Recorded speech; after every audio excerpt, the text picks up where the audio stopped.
he verified with UVU officers at UVU campus, that Charlie's team wouldn't coordinate with them regarding security, which I thought was really weird. Now, I don't know the exact protocol with this. I don't know if this is a normal thing. Is it not weird that the guest security wouldn't coordinate with the officers on campus?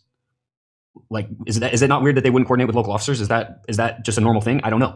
But I just thought it was really weird.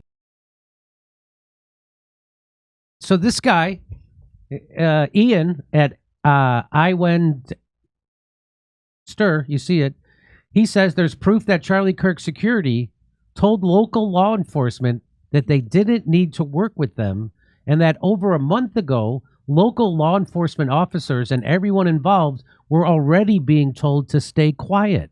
That's a month before these official gag orders happened. So it's about a fair trial for Tyler. So just to let you know, there's a huge gag order. One of the most unprecedented gag orders in history is being put on the Charlie Kirk case. Isn't that interesting? Yeah, by a suspect judge. So I mean, how many more things can a certain powerful entity do behind the scenes to conspire before we get to call it a conspiracy? How many? So let's watch this guy. He's got a great so he actually knows some cops that were on the ground there, and listen to what he says. Now, truth be told, this part you've probably already seen. It happened yesterday. However, I can guarantee you didn't see the part that follows. This is bad. This is real bad.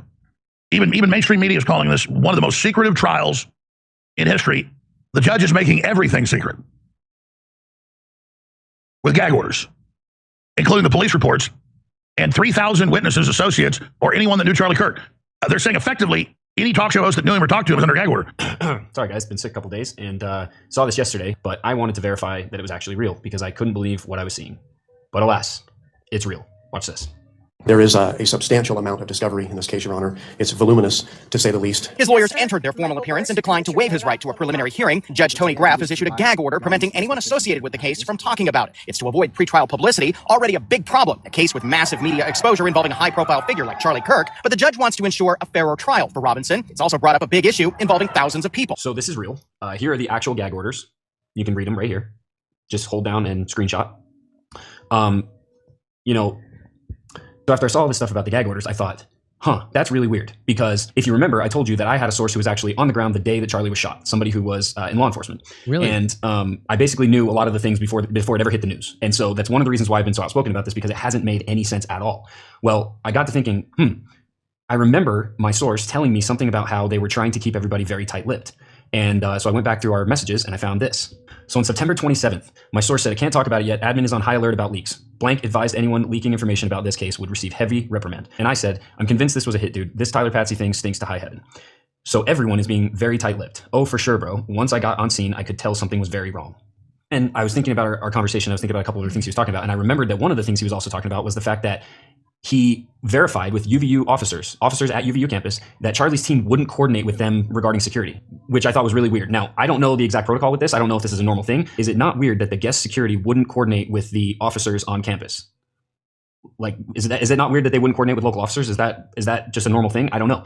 But I just thought it was really weird. All the people who have called people like me crazy for saying that there's far more to this than just what they're telling us.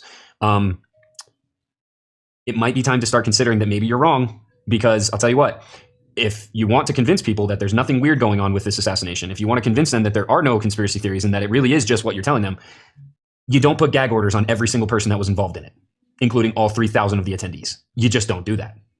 But see, that's what's been done. And so, once again, I'll tell you, there's definitely more to this assassination than we think. We just witnessed our modern day JFK. But hey, I'm just a conspiracy theorist, right? So you're telling me it's somehow suspicious to put a gag order on 3,000 witnesses? Not if it's a national security op. That's not.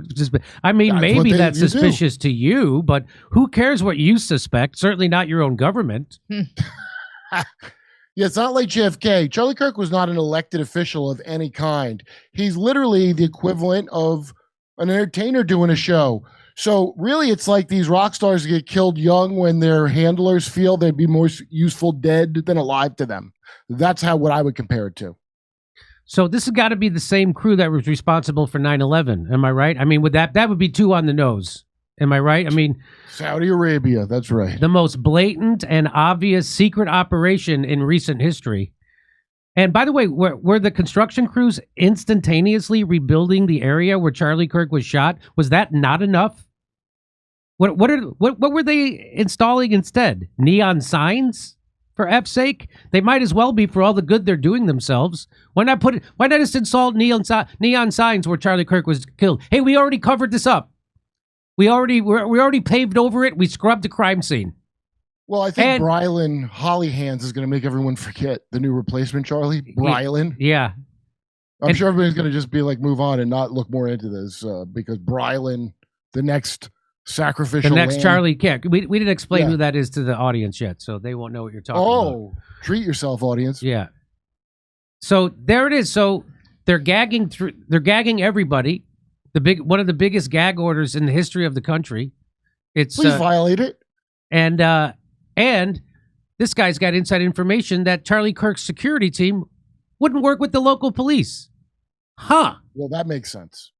Huh. That makes total sense. But you're crazy if you think that Kash Patel's lying about this. You're crazy if you don't accept what the FBI is saying about the most obvious and transparent conspiracy professional hit job I've ever seen in my life. If you think they're suspect, you're a conspiracy theorist. Hey, if you accept what Kash Patel is saying actually happened, I got a vaccine I'd like to sell you. And I put on a COVID mask immediately if you believe Kash Patel. Yeah, put on a COVID mask immediately. He goes, "Do you think I wouldn't tell you if it?" He really said that. Do you think I wouldn't tell you if it was different? Yeah, I would. I think you. Oh, my old pal Kash. Yeah, come on, you're not going to believe Kash Patel? Come on, I'm sick and tired of this. Kash Patel, he already said we need to stop looking into this. Do you really think Kash Patel of all people would be lying? No, never, Jimmy. He's a Brahmin. Of all people. So it looks like Charlie Kirk's security team, very suspect. How come nobody else is reporting this? How come I got to go to my friend Ian to get this? Well, because time to forget now and move on to the next thing. And that's that right. Time to forget. Brylan Hollyhands. So, if you'd like to, I got plenty of jokes about Kash Patel and the Charlie Kirk shooting. You should come see me tell those jokes in Australia or in Burbank, California, the day after Thanksgiving at Flappers Comedy Club. It's a Friday, the day after Thanksgiving. And then we'll be in Pottstown, Pennsylvania, December 6th. And then Waikiki on January 11th. Ticket link for those Hawaii shows coming soon. Go to jimmydore.com for a link for tickets. Come see us in Australia. Second show's added in Melbourne, Sydney, and Brisbane. We'll see you in Burbank, California, the day after Thanksgiving. It's a Friday. And then Pottstown, Pennsylvania, December 6th. Plus, January 11th, we're going to be in Waikiki at the Blue Note. Tickets not available yet for them, but go to jimmydore.com for a link for all the other tickets. Hey, check out this story we covered about Kenya's monumental defeat against Bill Gates. Click the video on the screen to watch.